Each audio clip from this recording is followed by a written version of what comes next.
नमस्कार दोस्तों, आपका अपने चैनल मॉर्निंग जी के द स्टडी प्लेटफॉर्म में आपका स्वागत है। और आज की इस वीडियो में हम भारतीय संविधान के विकास का संक्षिप्त इतिहास से जुड़े महत्वपूर्ण वस्तुनिष्ठ प्रश्नों को याद करेंगे। तो चलिए शुरू करते हैं। हमारा पहला प्रश्न है, रेगुलेटिंग एक्ट कब पारित किया गया? सही आंसर है ऑप्शन सी 1773 ईस्वी को। 1773 ईस्वी में रेगुलेटिंग एक्ट पारित किया गया था। हमारा अगला प्रश्न है, किस एक्ट के तहत बंगाल के गवर्नर को बंगाल का गवर्नर जनरल पद नाम दिया गया?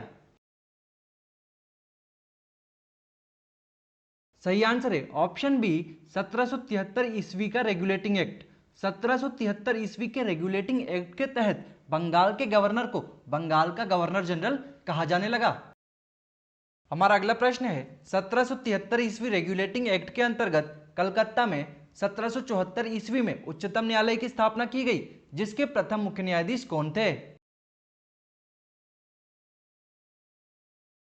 सही आंसर है option D sir Elijah Impey.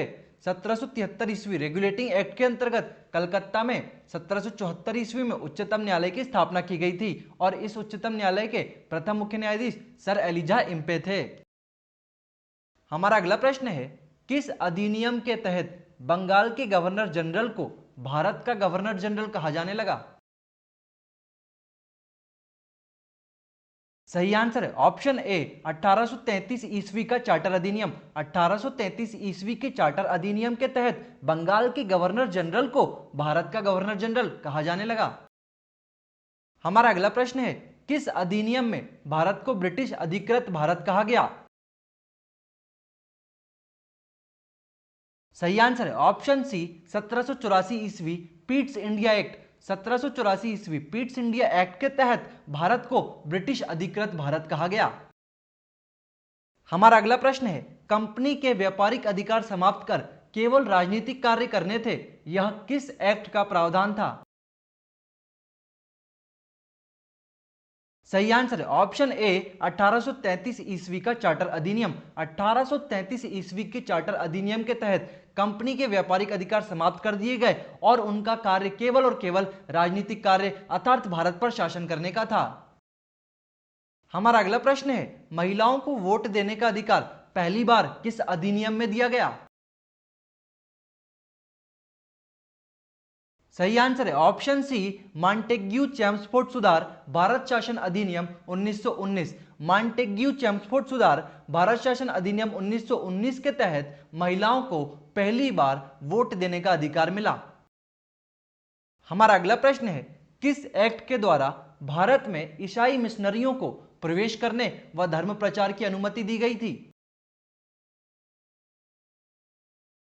सही आंसर है option D charter act 1813। Charter act 1813 के तहत भारत में ईसाई मिशनरियों ईसाई पादरियों को प्रवेश करने व उनके धर्म प्रचार की अनुमति दी गई। हमारा अगला प्रश्न है, भारत में सांप्रदायिकता का जनक किसे कहा जाता है? सही आंसर है ऑप्शन ए लॉर्ड मिंटो को। भारत में सांप्रदायिकता का जनक लॉर्ड मिंटो को कहा जाता है। हमारा अगला प्रश्न है, केंद्र में द्वैत शासन किस अधिनियम के अंतर्गत स्थापित किया गया? सही आंसर है ऑप्शन बी भारत शासन अधिनियम 1935। भारत शासन अधिनियम 1935 के तहत केंद्र में द्वैत शासन की स्थापना की गई। हमारा अगला प्रश्न है, किस एक्ट के माध्यम से भारत के गवर्नर जनरल का पदनाम वायसराय कर दिया गया? सही आंसर है ऑप्शन सी 1858 ईस्वी का भारत शासन अधिनियम। 1858 ईस्वी के भारत शासन अधिनियम के तहत भारत के गवर्नर जनरल का पदनाम अब वायसराय कर दिया गया। हमारा अगला प्रश्न है, 1935 ईस्वी के अधिनियम में कितने अनुच्छेद और अनुसूचियां थी? सही आंसर है ऑप्शन बी 321 अनुच्छेद व 10 अनुसूची। भारत शासन अधिनियम 1935 में 321 अनुच्छेद व 10 अनुसूची थी। हमारा अगला प्रश्न है, सिविल सेवा परीक्षा में भारतीयों के लिए भर्ती का द्वार किस एक्ट के तहत खोल दिया गया? सही आंसर है option A charter act 1853। Charter act 1853 के तहत सिविल सेवा परीक्षा में भारतीयों के लिए भर्ती का द्वार खोल दिया गया। हमारा अगला प्रश्न है, किस अधिनियम के द्वारा कंपनी के महत्वपूर्ण पदों को प्रतियोगी परीक्षाओं के आधार पर भरने की व्यवस्था की गई? सही आंसर है option C, charter act 1853। Charter act 1853 के तहत कंपनी के महत्वपूर्ण पदों को प्रतियोगी परीक्षाओं के आधार पर भरने की व्यवस्था की गई। हमारा अगला प्रश्न है, किस अधिनियम ने भारत में एक लोक सेवा आयोग के गठन का प्रावधान किया? सही आंसर है ऑप्शन डी, 1919 ईस्वी का भारत शासन अधिनियम। 1919 ईस्वी के भारत शासन अधिनियम के तहत भारत में एक लोक सेवा आयोग के गठन का प्रावधान किया गया। हमारा अगला प्रश्न है, स्वतंत्रता पूर्व 1926 ईस्वी में भारत में केंद्रीय लोक सेवा आयोग का गठन किसकी सिफारिश पर किया गया? सही आंसर है ऑप्शन ए, ली आयोग। स्वतंत्रता पूर्व 1926 ईस्वी में भारत में केंद्रीय लोक सेवा आयोग का गठन ली आयोग की सिफारिश पर किया गया। हमारा अगला प्रश्न है, किस अधिनियम के तहत ब्रिटिश सरकार द्वारा ईस्ट इंडिया कंपनी के प्रशासन को ब्रिटिश सरकार के नियंत्रण में लाने हेतु भारत में द्वैध शासन का प्रारंभ हुआ? सही आंसर है option B, Pitt's India act 1784। Pitt's India act 1784 के तहत ब्रिटिश सरकार द्वारा ईस्ट इंडिया कंपनी के प्रशासन को अपने नियंत्रण में लाने हेतु भारत में द्वैध शासन का प्रारंभ हुआ। हमारा अगला प्रश्न है, शिक्षा पर 1 लाख रुपए खर्च करने का प्रावधान किस अधिनियम के तहत जोड़ा गया था? सही आंसर है option D, charter act 1813। Charter act 1813 के द्वारा शिक्षा पर 1 लाख रुपए खर्च करने का प्रावधान पहली बार जोड़ा गया। हमारा अगला प्रश्न है, किस अधिनियम के तहत ब्रिटिश ईस्ट इंडिया कंपनी को भारत में व्यापार करने के एकाधिकार को आंशिक रूप से समाप्त कर दिया गया? सही आंसर है ऑप्शन ए, चार्टर एक्ट 1813।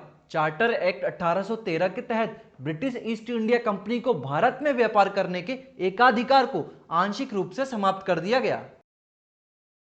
हमारा अगला प्रश्न है, किस अधिनियम के तहत ब्रिटिश ईस्ट इंडिया कंपनी को भारत में व्यापार करने के एकाधिकार को पूर्णतः समाप्त कर दिया गया?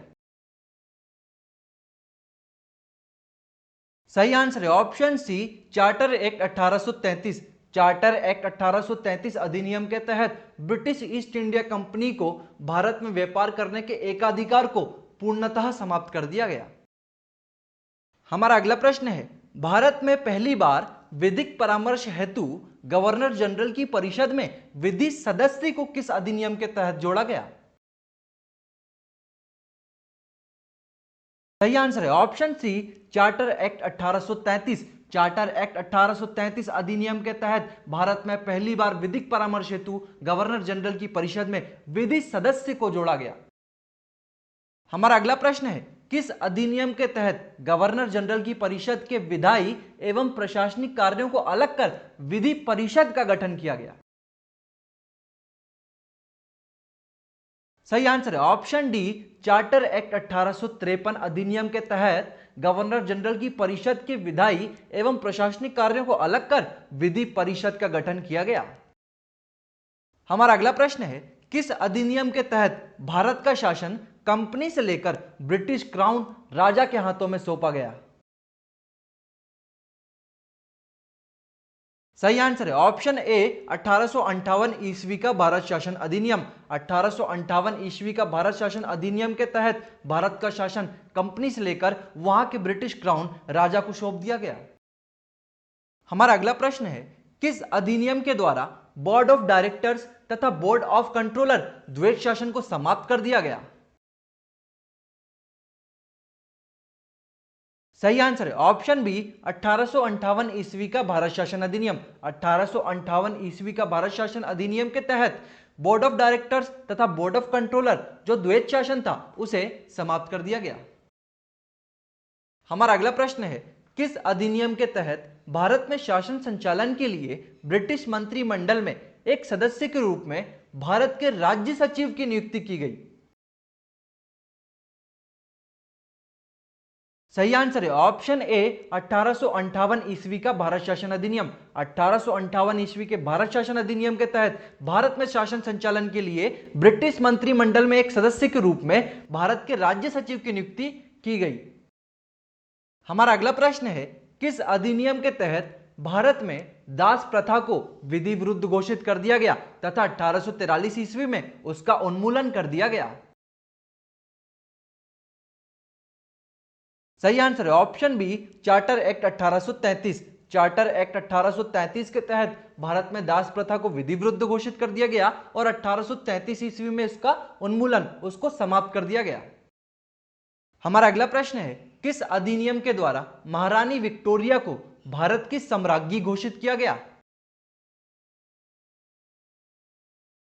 सही आंसर है ऑप्शन डी शाही उपाधि अधिनियम 1876 ईस्वी। शाही उपाधि अधिनियम 1876 ईस्वी के तहत महारानी विक्टोरिया को भारत की सम्राज्ञी घोषित किया गया। हमारा अगला प्रश्न है, किस अधिनियम के द्वारा भारत में विभागीय प्रणाली मंत्रालय का प्रारंभ किया गया? सही आंसर है ऑप्शन ए 1861 ईस्वी का भारत परिषद अधिनियम। 1861 ईस्वी के भारत परिषद अधिनियम के द्वारा भारत में विभागीय प्रणाली मंत्रालय का प्रारंभ किया गया। हमारा अगला प्रश्न है, भारत में बजट पर बहस करने की अनुमति तथा निर्वाचन का प्रारंभ किस अधिनियम के तहत किया गया? सही आंसर है ऑप्शन सी 1892 ईस्वी का भारत परिषद अधिनियम। भारत में बजट पर बहस करने की अनुमति तथा निर्वाचन का प्रारंभ 1892 ईस्वी के भारत शासन अधिनियम के तहत किया गया। हमारा अगला प्रश्न है, किस अधिनियम के तहत पहली बार मुस्लिम समुदाय के लिए पृथक निर्वाचन क्षेत्र का उपबंध किया गया? सही आंसर है ऑप्शन डी मार्ले मिंटो सुधार भारत परिषद अधिनियम 1909। मार्ले मिंटो सुधार भारत परिषद अधिनियम 1909 के तहत पहली बार मुस्लिम समुदाय के लिए पृथक निर्वाचन क्षेत्र का उपबंध किया गया। हमारा अगला प्रश्न है, किस अधिनियम के तहत प्रांतों राज्यों में द्वैत शासन प्रणाली को लागू किया गया? सही आंसर है ऑप्शन सी मॉन्टेग्यू चेम्सफोर्ड सुधार भारत शासन अधिनियम 1919। मॉन्टेग्यू चेम्सफोर्ड सुधार भारत शासन अधिनियम 1919 के तहत प्रांतों राज्यों में द्वैत शासन प्रणाली को लागू किया गया। हमारा अगला प्रश्न है, प्रांतों में द्वैत शासन का जनक किसे कहा जाता है? सही आंसर है ऑप्शन सी लियोनस कार्टियस। प्रांतों में द्वैत शासन का जनक लियोनस कार्टियस को कहा जाता है। हमारा अगला प्रश्न है, किस अधिनियम के तहत प्रांतों राज्यों में द्वैत शासन प्रणाली को समाप्त कर प्रांतों राज्यों को स्वायत्तता प्रदान की गई? सही आंसर है ऑप्शन डी 1935 ईस्वी का भारत शासन अधिनियम। 1935 ईस्वी के भारत शासन अधिनियम के तहत प्रांतों राज्यों में द्वैत शासन प्रणाली को समाप्त कर दिया गया तथा प्रांतों अर्थात राज्यों को स्वायत्तता प्रदान की गई। हमारा अगला प्रश्न है, किस अधिनियम के तहत केंद्र में द्वैत शासन की व्यवस्था की गई? सही आंसर है ऑप्शन डी 1935 ईस्वी का भारत शासन अधिनियम। 1935 ईस्वी का भारत शासन अधिनियम के तहत केंद्र में द्वैत शासन की व्यवस्था की गई। हमारा अगला प्रश्न है, किस अधिनियम के तहत 15 अगस्त 1947 ईस्वी को भारत एवं पाकिस्तान नामक दो अधिराज्य डोमिनियन स्टेट बना दिए गए? सही आंसर है ऑप्शन ए 1947 ईस्वी का भारतीय स्वतंत्रता अधिनियम। 1947 ईस्वी के भारतीय स्वतंत्रता अधिनियम के तहत 15 अगस्त 1947 ईस्वी को भारत एवं पाकिस्तान नामक दो अधिराज्य डोमिनियन स्टेट बना दिए गए। देखिए इस प्रश्न में डोमिनियन स्टेट शब्द का प्रयोग हुआ है। डोमिनियन स्टेट से क्या तात्पर्य है? जब 15 अगस्त 1947 को भारत को डोमिनियन स्टेट का दर्जा मिला तो वह अपने सभी आंतरिक और बाहरी मामलों में स्वतंत्र हो गया, लेकिन भारत का राज्याध्यक्ष राष्ट्रपति न होकर ब्रिटेन का सम्राट ही माना गया। भले ही नाम मात्र के लिए सही, लेकिन ब्रिटेन का सम्राट ही भारत का सम्राट कहलाया, भारत का राज्याध्यक्ष कहलाया। 15 अगस्त 1947 से लेकर 25 जनवरी 1950 तक यानी कि संविधान लागू होने से एक दिन पूर्व तक भारत को एक डोमिनियन स्टेट का दर्जा प्राप्त रहा, लेकिन 26 जनवरी 1950 को जैसे ही संविधान लागू हुआ, भारत पूर्णतया गणतंत्र राज्य बन गया, क्योंकि अब ब्रिटिश सम्राट को भारत का सम्राट, भले ही नाम मात्र के लिए सही, कागजों में ही सही, लेकिन यह कहलाने का अधिकार समाप्त हो गया और भारत का राष्ट्रपति भारत का राज्याध्यक्ष कहलाया। इसलिए 26 जनवरी को प्रतिवर्ष गणतंत्र दिवस पर मनाया जाता है। ध्यान देने योग्य बात यह है कि केवल संविधान लागू होना ही गणतंत्र नहीं है। इस दिन भारत को डोमिनियन स्टेट का दर्जा समाप्त हुआ और भारतीय राष्ट्रपति को देश का राज्याध्यक्ष बनाया। तब वास्तविक रूप से भारत गणराज्य बना। यह प्रश्न आप लोगों के लिए है। यदि आपको इसका आंसर पता है तो कमेंट करके हमें इसका आंसर बताइए। किस अधिनियम के तहत बर्मा म्यांमार को भारत से अलग कर दिया गया?